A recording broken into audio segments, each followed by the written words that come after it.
So hello on our webinar. We are making webinars series about rapid development. And today we will try to find the best way to test assumptions in IT software following the big sentence.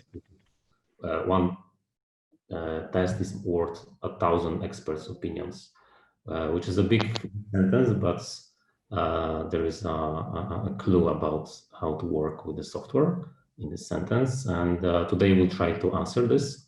Our panelist today is Paulina Barlik from Shopify, Thomas de Souza, Word Diagnostics, and our host today is Wojciech Dowiak. Hi. So let's begin. Great, thank you so much, Adam.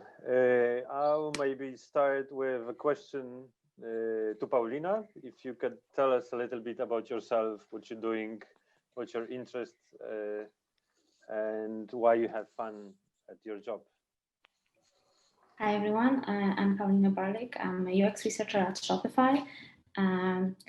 I work with product teams to help them make informed decisions through user research. What I do for fun, I think my biggest hobby and fun aspect of my life intersecting right now would be my daughter. So probably exploring different ways to teach her, play with her. She's a small kid, so that would be like taking over most of my life. What I really enjoy about my job is helping product teams shape the best products and understand the problems thoroughly. So I think by helping them get closer to their end users, I'm able to achieve that. Yeah, Thomas, and a couple of sentences about you and your goals and work. Yes, hi, I'm Thomas. I'm currently, or nowadays, I should say, CEO of Word Diagnostics, which is a company that reduces the suffering from mental illness. We predict psychiatric disorders with the help of AI. So we're a tech-driven company, but me and some of our latest colleagues are trying hard to make us become a more patient-oriented company. My background is I've been an entrepreneur for all my life, running companies for myself, but also intrapreneur within Sweden's largest media company, Bonnier, where I was head of an innovation and business development team. So my job is fun and great because I get to do like everything I want. Being the CEO is to be everywhere and not try to dig too deep into other people's things and responsibilities, but to have the overview and sort of making it blend together in a beautiful way. And I just love that position and way of working, being responsible for the whole thing. Cool. We meet today to understand how to build products. Oak Fusion is using the rapid development process, which try to minimize the time in order to launch new features and technology products. And if you, with your experiences, try to think what is the most important to build a successful product, what critical steps, the first 3 critical steps you would take now in order to launch something new that you would like to work on. How would you approach this challenge? First 3 steps. Who should go first? Should I go Thomas, first? yeah, Thomas, please. I'm unmuted. So, well, I think it's extremely important with every venture and new project to actually start with a problem to fix. It's so easy to come up with solutions to non-existing problems. Great ideas that turn out to be not that great because you didn't understand what the solution was for. So the first step should always be to identify who will use this or who will be the receiver of this. And why is it useful? What kind of problem does it solve for that person or that target group or in that context? And I would say that a company or an organization or a sole entrepreneur that has found a really good problem has a great setting to achieve good results. because the process that follows a good problem is kind of easy. It's Googleable in many ways. So you could find your way through it, but it's easy to jump into solutions directly. But then afterwards, when you found the problem, you need to figure out what is a good solution to this and do that as quickly and as cheap as possible. How can we show this to the customer to get feedback, to know that we're actually on track here? And the simpler you do it, the more cheap you do it, and the faster you do it, the more sure you can be that you end up with a good solution eventually. Okay, and the third one, the third step? Yeah, third step would then be to do it all over again. Because you have a good problem and you are coming up with solution and testing it. And when you've found something and have proof of something, then you need to iterate that process and do it all over again, because the product isn't finished with on the first trial. So it's a circular thing that is continuous all through the process until launch and also after launch, I would say. Okay, and just to follow this question, how it was with word diagnostic? How did you discover that the problem is significant and important, and how did you test this assumption? Well, how was your first prototype? It's for our company. It's been done on two occasions. First, there was research done over 10 years at a university in Sweden that defined the problem very well. I mean, mental health issues is a defined problem. It's there. There are a lot of statistics that shows that this is a significant problem and that we don't really have a solution because it's growing. So we didn't have to figure out the problem. We had it already from the start. And then the research team landed on a technology, an AI, that could predict diagnosis in this space. So if we look back, I would say that it would have been even better to meet with patients in this space and try to figure out what are they suffering from, except from their health state. What is a problem in the process of receiving healthcare and getting better? But the company took this research and developed a prototype, which when I joined the company in March, we had we called it MVP, but it was a very advanced prototype. Didn't really work, and the customers didn't really get what to do with it, but a lot of things could be done. So my colleague, who is on this call as well, she joined the company and helped me to redo the process and do it in the way that I described before, but much more granular and much more qualitative than I described. Actually meeting with the people who should be using this, finding out what kind of problem are they really looking at, and rebuilding this as a real MVP. Mm-hmm. So moving from a tech-driven prototype into a consumer-driven or customer-driven MVP. Great. Paulina, I would like to ask you how it looks like in a big established company. How do you research the problems? How do you decide on which one to tackle, and what are the critical steps for you in order to deliver something exceptional? I think I couldn't agree more with Thomas about how the process looks like roughly, because it's all about putting as much energy into understanding the actual problem first. And I think we don't talk about it enough. I think we talk a lot about the granularity of the design process or the software development process, but we really need to talk more about exploring the problem space first. And then if you you say you should fall in love with the problem, not with the solution. If you fall in love with the problem, there are multiple solutions, and then you just have to explore them and figure out which one is the best.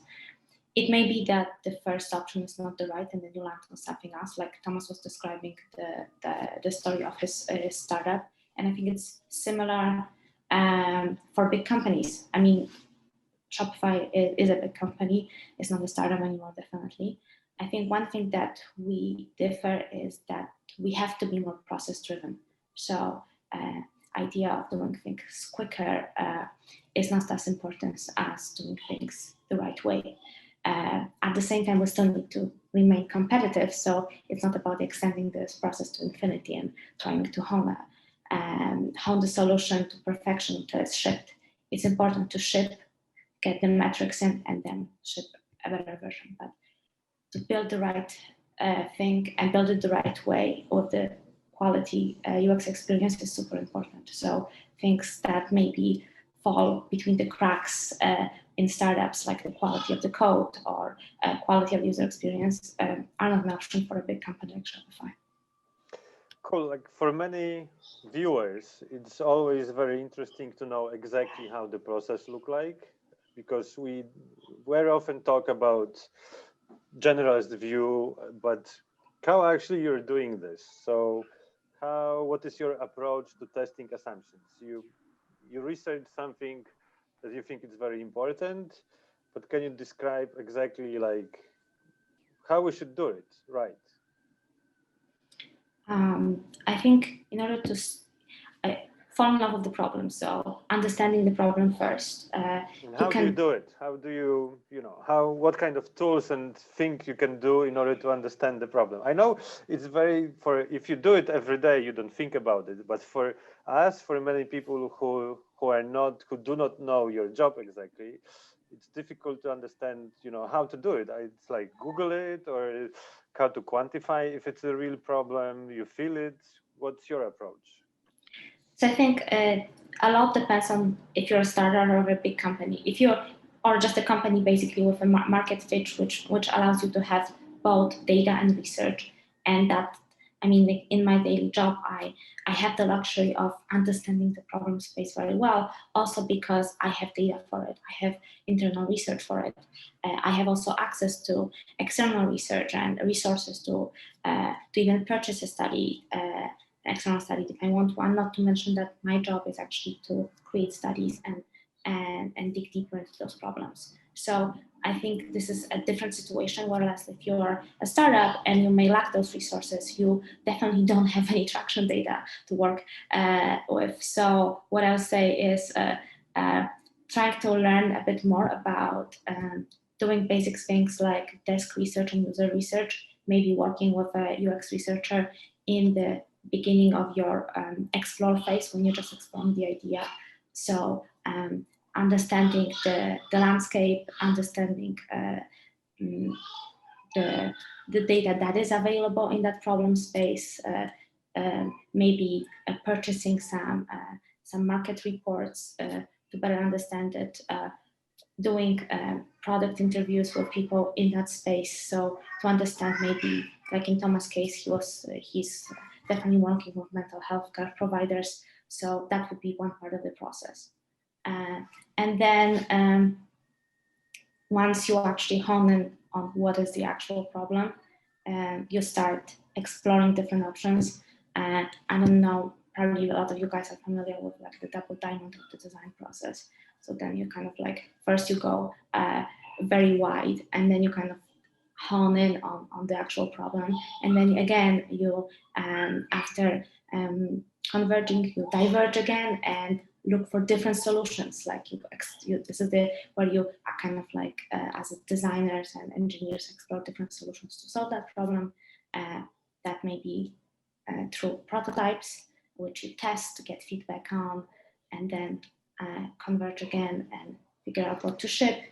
Yeah, I will ask the question about prototypes after the assumption. That would be another very interesting point. But Thomas, I would like to ask you, you had a lot of research prior to the working on the product, but then you said something important, that you start this circle again from the beginning. So how do you do this testing of and discovering new features, new directions in development? What's really most important? What's really valuable? How your process look like? Because do you have a process, or it's all intuition? No, we have a process. Actually, since I have been starting my own companies and running them, and been responsible for a team doing this, and I'm also giving courses on this. So I think it's important to remember that depending on who you are and where you come from as a professional, you will look at a problem in a certain way with your glasses. So to me, every problem is a business problem. And to our researchers who have done all the research, the 10-year research, everything is a science problem to them. So everything, we should fix it with science. And if you bring in a designer, everything is a design problem.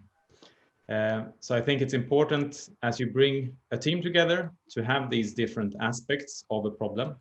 And if you don't have the team, to remember that for yourself. And I think, if you're starting from scratch, the most important thing is to decide who's going to use this, or who is the receiver of what you're going to do. Who is the owner of this problem? So say, for example, that you're into food, selling food. So how do we define this problem? Who is buying food to start with? It's simple to say that everyone is buying food, but they're not. If you're too young, you don't buy for the household, and maybe it's more common that men or women buy to the household, or whatever the statistics is. So you could start to look at the statistics and figure out who should I talk to. And that's looking at other people's data about your problem. And then you should start finding your own data. So if I visit the store 100 meters from here, I will collect my own data on who is actually doing the grocery shopping here. What can I learn from that? And the next step in this process would be to start creating your own data. So how can I go even deeper into this problem? And the easiest way to do that is to talk to people. Being a Swede, that's also the hardest thing to do because we don't like that.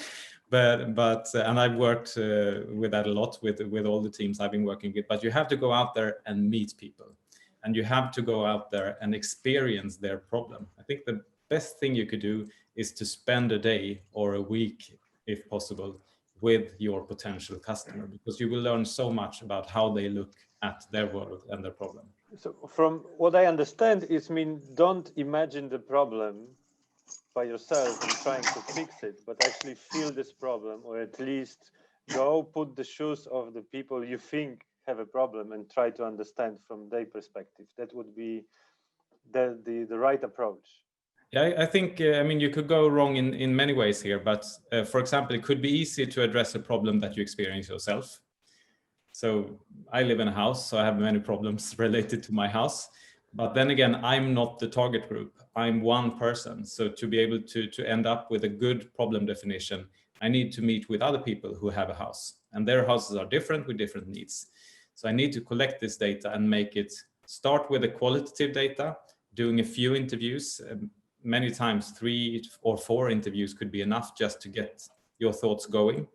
And you're constantly looking for what surprises you, because you're not there to define what you already know. You're there to define what you don't know and what you can learn from. So listen to what surprises you. And eventually, when you've done these first interviews, you know so much more about the problem.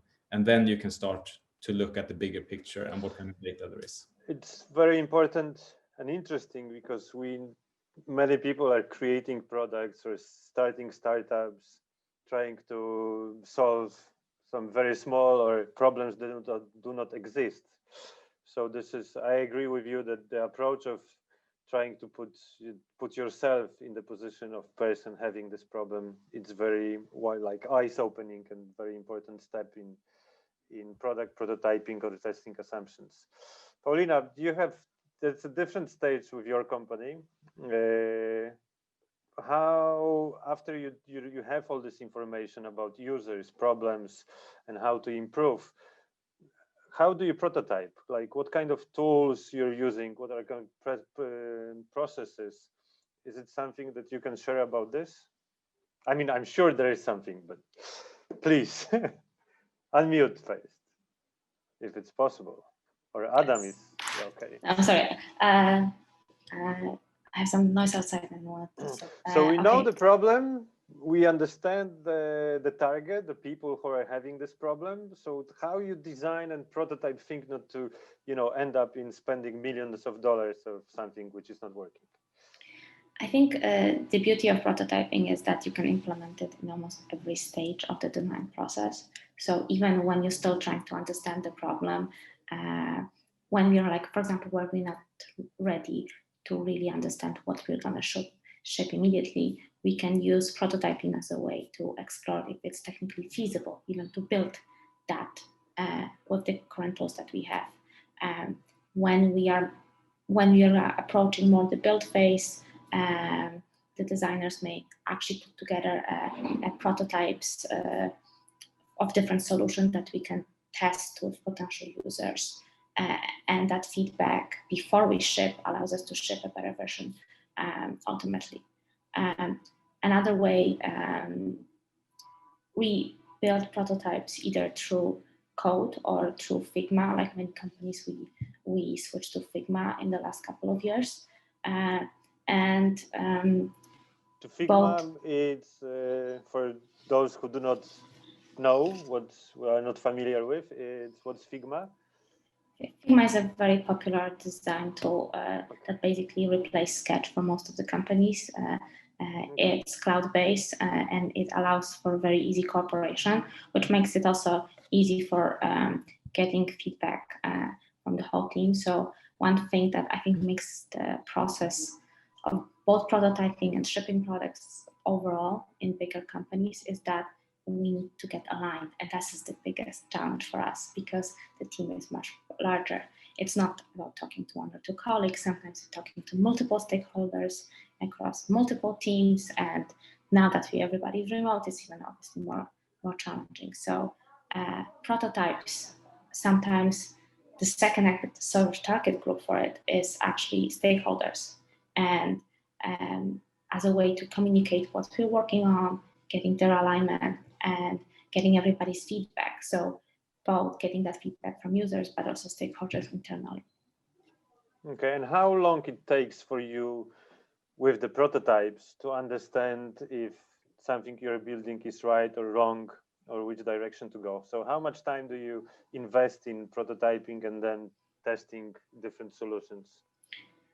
It so much depends on the feature and the product. So from my experience, we have had prototyping like feedback loops where we actually did a quick usability testing with a turnaround time of 2-3 days. And that would allow the team to unblock and move forward and change something in the future. But we also have more complex products that are maybe more 0 to 1 products, maybe something that doesn't really exist yet, where the prototyping is an ongoing process that may take months before we actually get to the build phase and decide what we want to launch. So a general answer would be depends. Okay.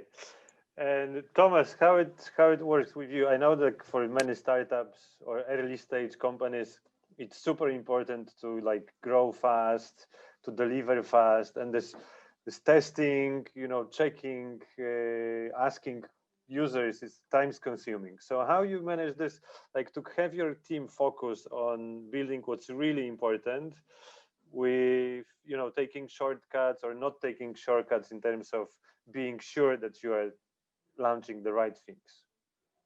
Yeah, I mean, as a startup, you're always seeing a lack of resources, but the resources you have time and not that much more. So it's important that you spend time on the things that actually create value. And I think one thing to remember with prototypes is that it's not a result.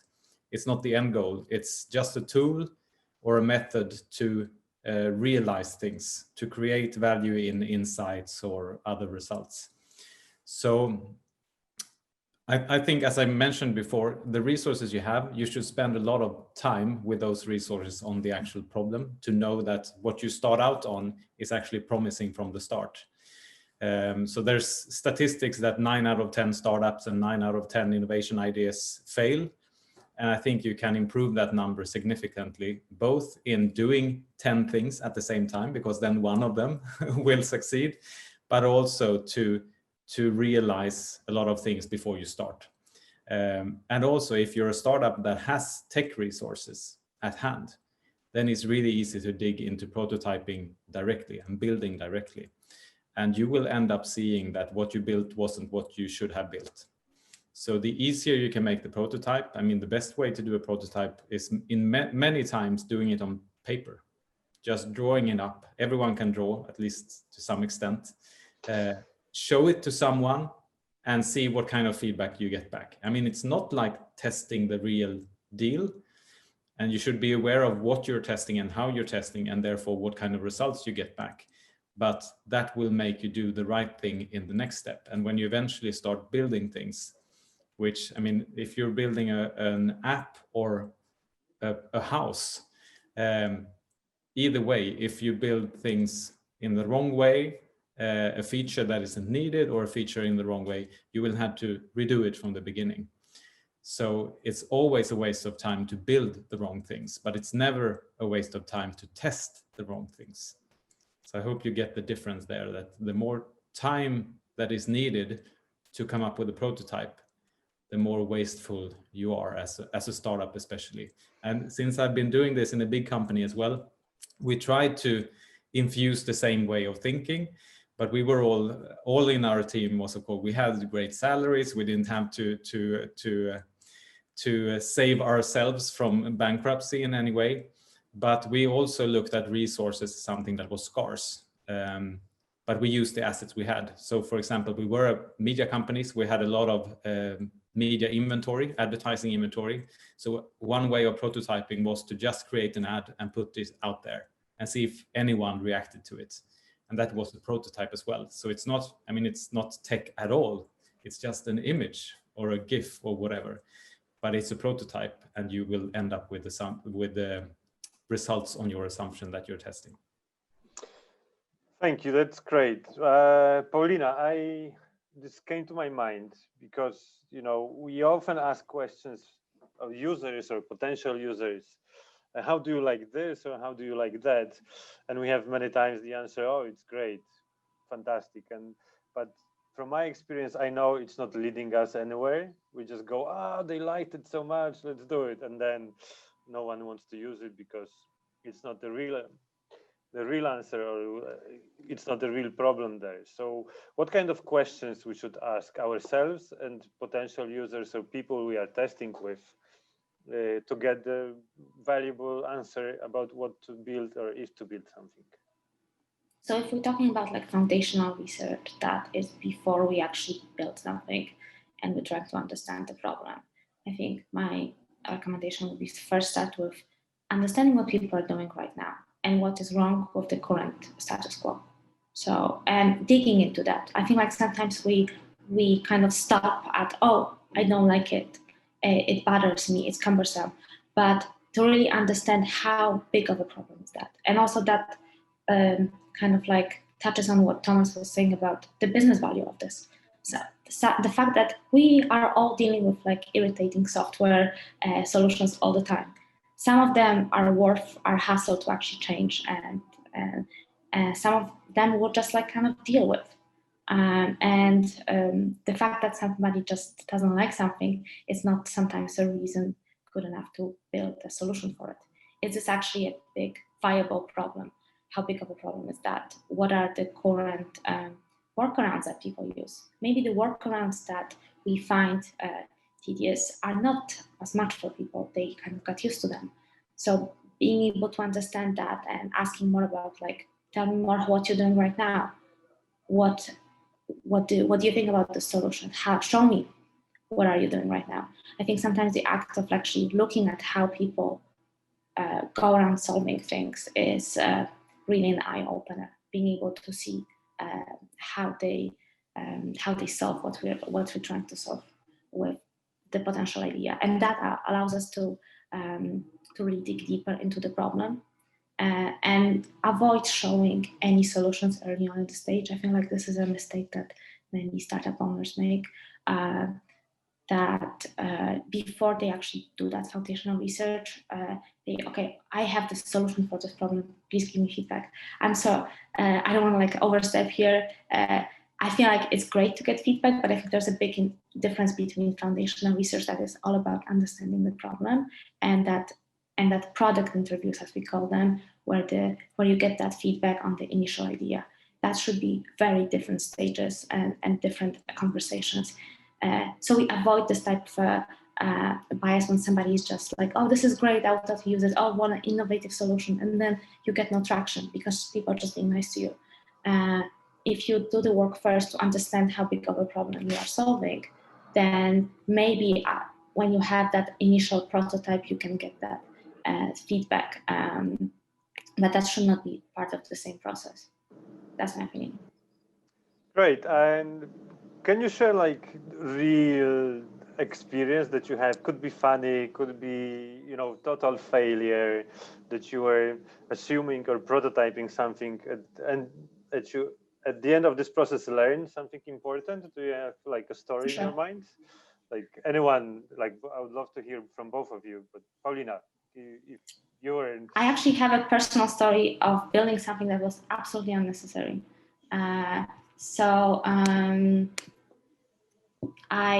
In my previous life, I actually had a startup myself in the e-commerce space, and the product was a mobile app that helped basically people shop by scanning physical products in 2014. So that was like kind of a considered innovative technology, and the product was actually shipped and built, the first initial version, the first actual working prototype, and during a hackathon. So in 72 hours, we actually shipped like a semi-working mobile app. And we were so in love with the solution and the technology that we really didn't consider whether this was actually a problem worth solving for people. So we would spend a lot of time honing this prototype, trying to refactor the extremely bad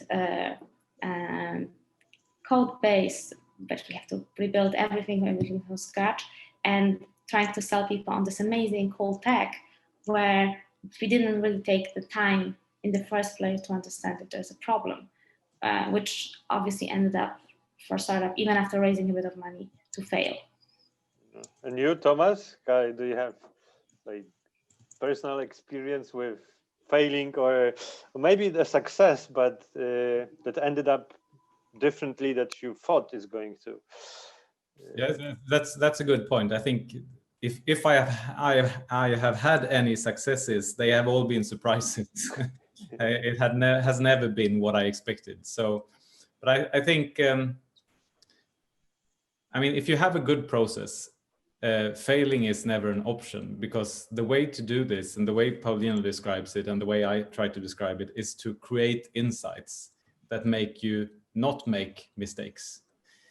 So mistakes can also be learnings. And if you look at it like that, the only mistake you can do is to go on with a problem that isn't there, or go on with a solution that doesn't fix the problem good enough. But an old example I have, which was a failure more on a business model level, was that I, together with a friend, I was offering my first company in Sweden. We were offering a service for media, for newspapers, with riddles. So they got sent a riddle every day for the readers to solve. And then the next day, the answer to the riddle was published together with a new riddle. And we did this, and it started out great. And eventually it was so great, so many people solved the riddle, so we started getting feedback on the riddles. They felt that the answer we provided wasn't right, and they had to argue this, and that took some time from us. It was fun in the beginning, but it started to take more and more time because they were rerouting these calls to us. And eventually we ran out of riddles. So if you're going to produce one per day, many years in a row, eventually you're going to redo an old riddle. And then we also got bad feedback on that. I've already seen this riddle, you're lousy, you should come up with new ones. So, I mean, the business model worked, but it wasn't scalable.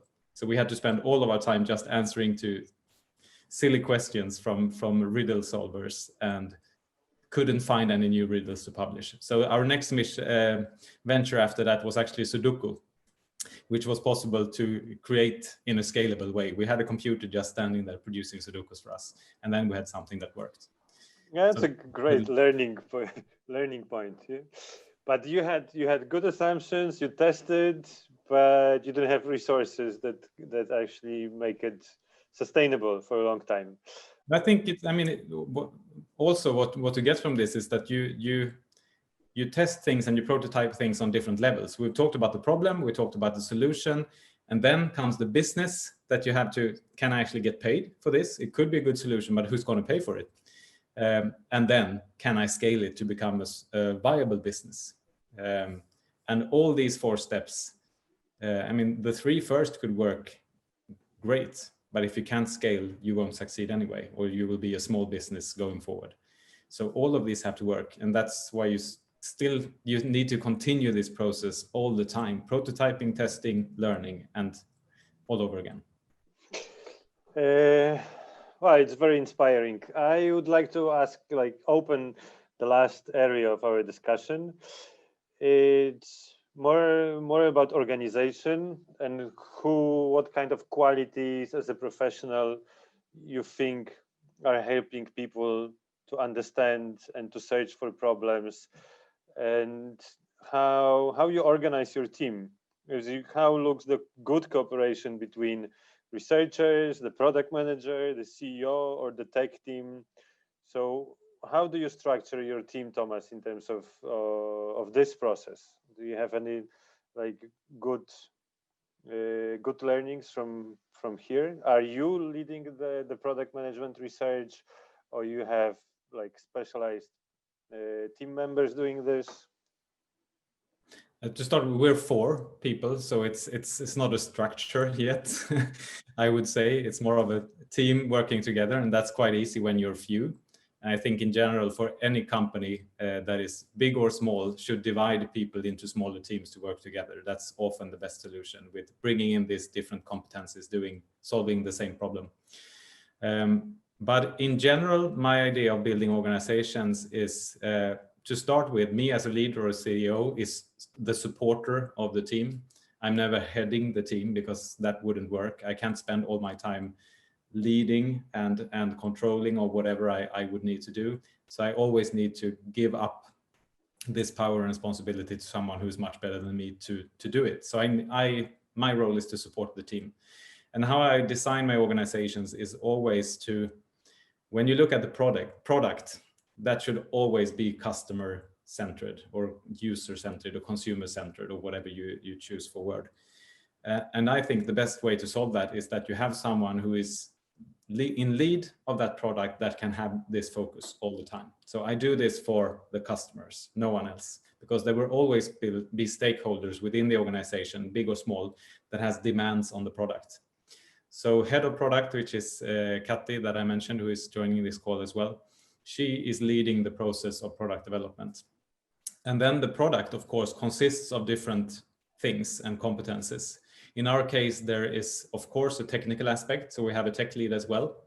There's a research aspect. So we have 2 researchers focusing on their area. There's a business aspect, which is my focus. And there's a clinical aspect, which is our colleague Katarina's focus. And all these 4 areas blends together in the product.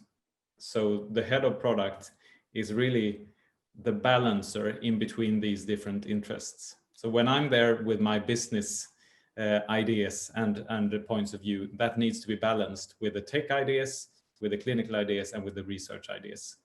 And I think if you have the right person in that spot with the right mandate and competence, that's almost always the best way to rig an organization like this. Then everyone can like go in and produce value under that customer or consumer focus. That could also be a UX person, I guess, in Paulina's organization, someone who is really looking at the customer or even sitting beside the customer, looking at the company from their perspective. Yeah. And you, Paulina, it all starts from you as a researcher, that you can spot and talk to people and somehow initiate the processes within the organization, how it's organized? I think I see my role as supporting role to the product team. So a researcher is a part of the product team, but the team actually ends up building and shipping the product. And the way teams are structured in Shopify is very specific, because we have several processes that we use to kind of self-organize ourselves and to build on like alignment and prioritization. So we have our own development process called Get Shit Done, which is basically like a simplified version of the design process with explore, build and launch phases. We also have a way that the team govern themselves. It's very specific to Shopify, is that the product teams are run by product trifectas that consists of the product, which is usually a PM, technical lead, and the UX lead. And that those leaders are basically responsible to help answer 3 questions in every decision that we make. Is this feasible technically? Is this the best user experience? And are we delivering the best business value and solving the right problem? And this team is actually making the key decisions, but it's actually not running the actual day-to-day project management, because we have a different process for that, where actually somebody from any team member can become a project champion, which is more of a project management role, which helps document our daily decisions and move the project forward. So this way, we both have like the strategic oversight of the leadership, which is created by alignment of all 3 key crafts in the organization. But we also have kind of like a self-governed in terms of like the daily basis, in terms of daily tasks. So champion is not PM is not the champion. It's somebody from the product team that actually just helps colleagues move forward and unblock them on a daily basis. Great. Well, it looks easy, simple, and clear, but then of course it's so challenging and full of surprising. If you may say, like, building the team or looking for someone that can help you with your product, what kind of person would you looking for? From your perspective, Thomas, if you were to grow your team now, in terms of, like, you have 2 researchers and 2 product, but what kind of qualities you would look for in your next team member to be super concentrated on problem solutions and customers? Yeah, we're not just building a product, we're building the company around it. And that's also important to remember that you need to fix all these different things. So currently we just hired our first tech leads. We have been working with external tech until this point. So at the moment, we're quite good on product. And we actually hold on further development now because we have a working product. Our challenge now is in sales. Mm-hmm. So we're moving over resources into sales and marketing, and also looking at how can the product support sales and marketing to reach these new customers that we want to bring in over next year. So I got your question that what kind of talent we look for, or what? What kind of qualities in a person? But I think you answered this a little bit now. You'd like to ask someone who understands customers and try to drive the product to more this direction. I think the team we have now is that has a lot of market knowledge and user knowledge and know how to do that. So we don't need to bring in that kind of resources.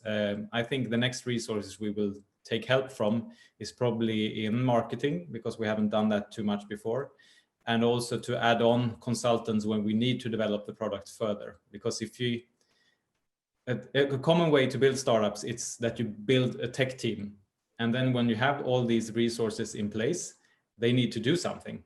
So you keep building the product even if the other processes don't catch up. So even if you don't have sales in place the way you should, you continue to build the product, and then you will have this. In Swedish, I call it feature frossa, which is sort of there's a feature party. So there's so many solutions that could be done, and you lose track of how this should be done, actually talking to customers again and again. So these need to go parallel and be balanced. So for us now, it would be go-to-market resources that helps us penetrate the market in different ways. And it's kind of hard to reach the professionals that we consider to be our customers and future customers. Cool. Paulina, the last questions to you. You mentioned the one tool, and it's very often super interesting what actually you're using, and what would you recommend? What makes your job easier in terms of tools and that you use? What do you use every day? Opening a computer and trying to research customers or users. What would you recommend for us, like for me and Thomas, to look at? right now, as a researcher, there's a lot more tools that make researching users easy. Personally, obviously, I spend a lot of time on Hangouts or Zoom, so that's something that I recommend anybody because it's easy to record and easy to meet and do remote research. One tool that I also recommend is user interviews, which is a software tool for panels and for recruiting users. It allows you also to kind of filter and find people who are interested in spending time with a researcher and maybe testing a prototype. And you can have kind of elaborate screening questions, so you can really hone down on finding somebody, maybe even in your specific niche. So user interviews, and I think in Europe more Respond.io are really good, like user panels for that. Another thing that I use and I spend a lot of time in it, it's just Google Docs, honestly, just writing down things and sharing with the team. Everything right now is cloud-based, and being able to have a document that is a living document with everybody commenting and sharing, I think it's something very valuable and honestly underestimated. Just being able to write down your design process, your decisions, even having kind of a decision log that we often kind of make decisions and we forget what was the rationale behind them, what was the outcome. I think writing is a superpower in product that is underestimated. And what else? And personally, as a researcher, I also use Dovetail. It's a tool that allows me to kind of comb through qualitative data and look for patterns in an easy way. It's just easier way to organize it. Again, it's cloud-based, collaborative, relatively not expensive for a startup, and it's also easy to use. So I also recommend it. We all deal with like a ton of data, and we need to just like be able to find the patterns faster and be able to map them. And I think one kind of a cheat trick that I recommend to everybody is that to use transcript services for your interviews. So it takes forever to analyze research interviews if you don't pay for transcripts, and to actually have transcripts, to create traditional transcripts is very costly. It may be like up to $1,000 on a study for somebody to actually listen to all your interviews and transcribe them. With that said, there are currently, again, new software solutions that are AI-based and make it really cheap. Rev.com and Otter AI, and actually it costs less than a few cents for a minute to have the content transcribed. Not to mention that if you are a Google Power user, you can actually also try to use Google Docs for that. So I would say it's not as accurate, but I would say this is something that really helps me in my daily work, and I definitely recommend it to anybody as a kind of like a cheat how to make this process faster. Again, it's important not to lose sight of those valuable insights, and having transcribed interviews allows us is a source of truth that we can go back to, something that we can review later on. It's not like a piece of research expires after it's used in the next prototype. When we do a really good foundational research, it actually can be a very lasting piece of information that we go back to. Great. So we run out of time. I really had amazing, you share amazing information.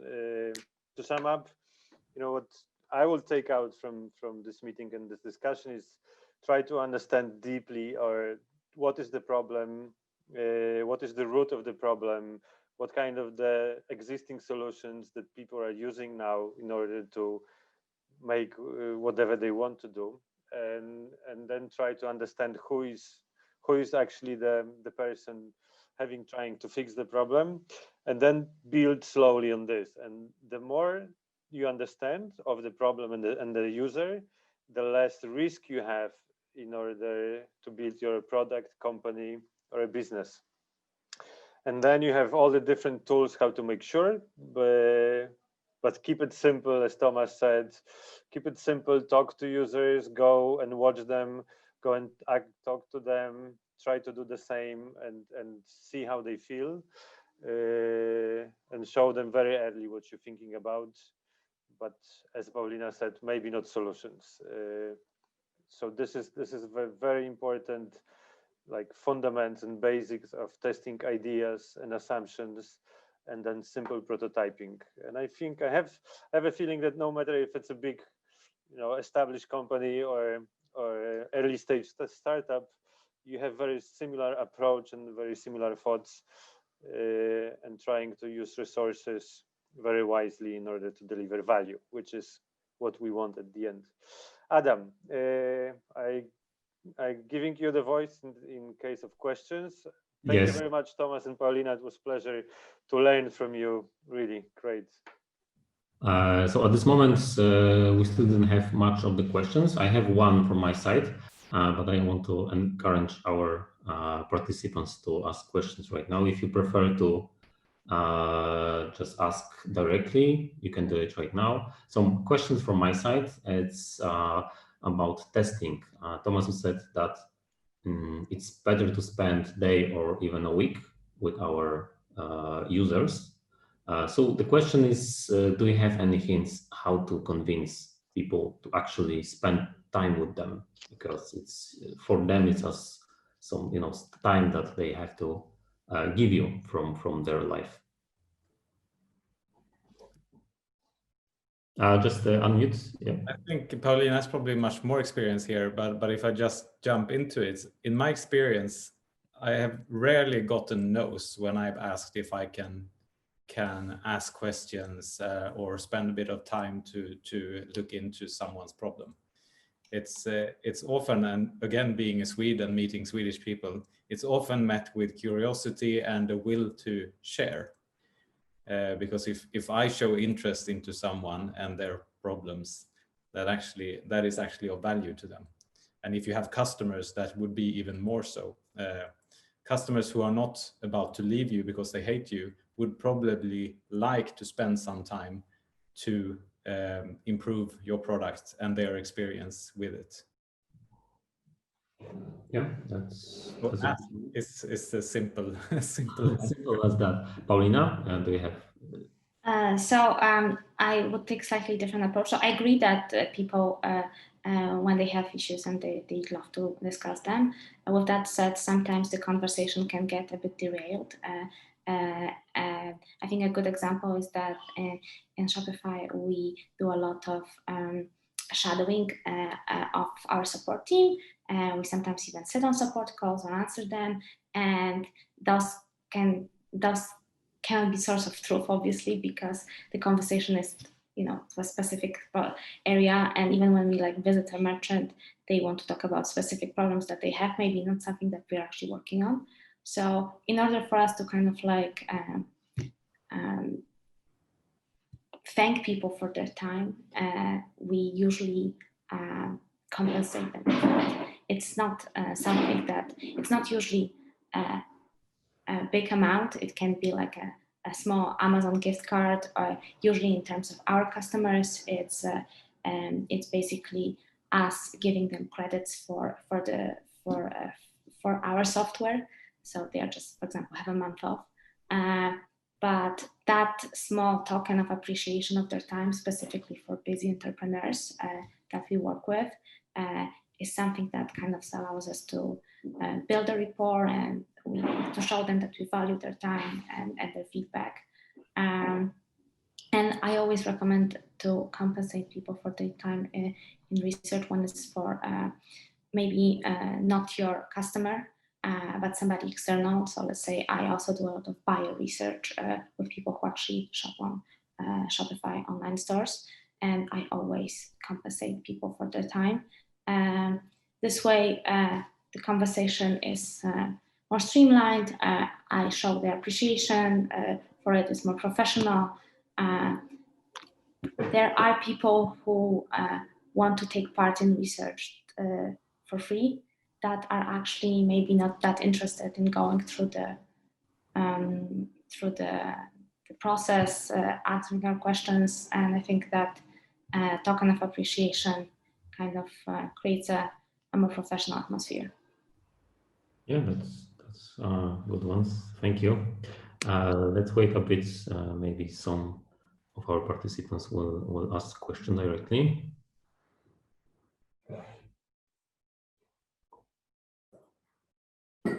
Right, maybe not at this moment. So I have one more question though, regarding founders that actually, at the beginning, how do you can encourage and say what should be the first step for, let's say, somebody that's just at the beginning, have very small budgets or even don't have a budget, but wanted to test that this idea is actually worth spending time. What would you propose to this person to start with? If you have an idea, I mean, if you have skipped the first steps, say that you have come up with a great idea in the shower. I think the easiest way to test the viability of that idea is to show it to a lot of people. And I've seen a few who are afraid to do that, because if I share my great idea, someone can steal it from me. But I think that's probably the best way to have a good idea on what value your idea actually holds before you start anything. So talk to a lot of people, talk to your friends who are used to criticizing you for different things, and talk to strangers if you can, family members who are not just there to support you, but actually maybe siblings could be good, because they are often more clear on the response than parents, at least in my case. So yeah, again, the honest person to ask. Yeah. Good. All right, perfect. Paulina? I'll say getting a lot of feedback is obviously very valuable, but if you actually have had an idea in the shower and you skipped all those steps, I would say maybe take a step back and review it. So I'm saying, go back and review what the problem you're solving for. Understand the space you're working in. Meet people who work in that space. There's this misconception that, oh, we're all competing in startups. You can actually learn a lot from people who are already working in the same space. Let's say you design a new software for designers. Maybe you have not only design friends that you can use it, but maybe people who have developed software like that, and you can learn from them. I think people underestimate how open the tech community is, and how people are not only willing to share their experiences and talk about them, and you can learn so much from their mistakes and their wins. So I would say, if you have an idea in the shower, yes, talk to everybody, but also take a step back and really understand the area that you want to work in. A lot of times we build out a solution just because it's possible. There's so much tech available right now. I think a lot of the AI-based products are functioning like that, where they kind of like, oh, there's tech for that, let's find the problem for it. I think this is a quote that I read the other day. Blockchain is a great tech for in desperate search of a problem to solve. So I think being able to really understand the problem space you're working in, that specific market. A lot of us come from a very specific craft background of either engineering, UX, and product. And the products that we offer are maybe for people that we really don't know in person. So being around those people, understanding their reality, even going as far as like maybe doing some shadowing. This is an ethnographic technique that allows us to kind of fly on the wall somebody's day. Maybe if people are open to that, maybe you're able to just basically, probably post-COVID times, hang out in somebody's office and look at their workflows and look at how they work and what are the issues they tackle with, just by observing it. So I would definitely recommend to take a step back if you have an idea in the shower and think about what is the actual problem space that you're operating. That's a great advice. Thank you, Paulina. Thank you, Thomas. So this is the last chance to ask a question. Our time is up, so this is last moments. If we don't have questions, then I think we'll be ending our today webinar. It will be available on YouTube. We're trying to publish our records, so you still have option to share it with your friends.